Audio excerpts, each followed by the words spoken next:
গাজা যুদ্ধকে নিজের মামলার হাতিয়ার বানাচ্ছেন নেতানিয়াহু, এমন অভিযোগ উঠেছে ইসরায়েলের সংসদেই। ডেমোক্র্যাটস পার্টির কনিষ্ঠ এমপি নাআমা লাজিমি বলেন, প্রধানমন্ত্রী বেনিয়ামিন নেতানিয়াহু নিজের দুর্নীতির মামলাগুলো থেকে মুক্তি পেতে গোটা ইসরায়েলের ভবিষ্যৎ ও শিশুদের নিরাপত্তাকে হুমকিতে ফেলছে। মার্কিন প্রেসিডেন্ট ডোনাল্ড ট্রাম্পও সরাসরি নেতানিয়াহুর পক্ষে অবস্থান নিয়েছেন। শনিবার এক বক্তব্যে ট্রাম্প বলেন, আমরা প্রতি বছর ইসরায়েলকে বিলিয়ন বিলিয়ন ডলার দেই, তবু নেতানিয়াহুকে কেন বিচারের মুখোমুখি হতে হবে?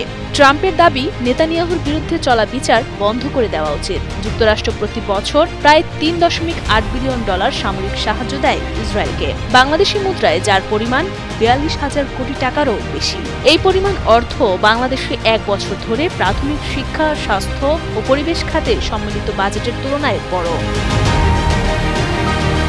ডেমোক্র্যাটস দলের আরেক এমপি গিলাদ কারিফ বলেন, ট্রাম্পের টুইটের পেছনে আছে নেতানিয়াহু এবং তার ঘনিষ্ঠ লোকজনের হাত। তারা জাতীয় নিরাপত্তা, জিম্মি মুক্তি এবং গাজায় মানবিক পরিস্থিতিতে ব্যবহার করছেন শুধু নেতানিয়াহুকে বাঁচানোর জন্য। বিরোধী দলের শক্তিশালী নেতা কারিন এলহারের মতে, যে দেশে হাজার হাজার মানুষ যুদ্ধের কারণে বিপর্যস্ত, সেখানে প্রধানমন্ত্রী নিজের বিচারের ভাগ্য জিম্মি মুক্তি কিংবা আরব দেশের সঙ্গে সম্পর্ক স্বাভাবিক করার মতো জাতীয় ইস্যুর সঙ্গে গুলিয়ে ফেলেছেন।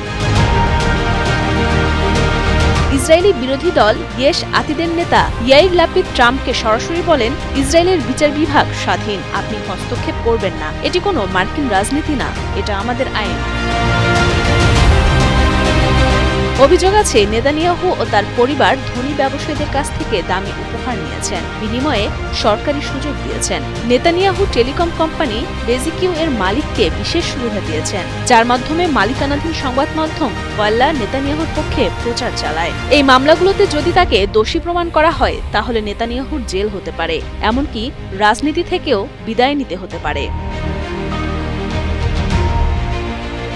২০২০ সালের মে মাসে এই মামলার বিচার শুরু হয়। এর পাশাপাশি নেতানিয়াহুর বিরুদ্ধে যুদ্ধাপরাধ ও মানবতা বিরোধী অপরাধের অভিযোগ আনে আন্তর্জাতিক অপরাধ আদালত আইসিসি।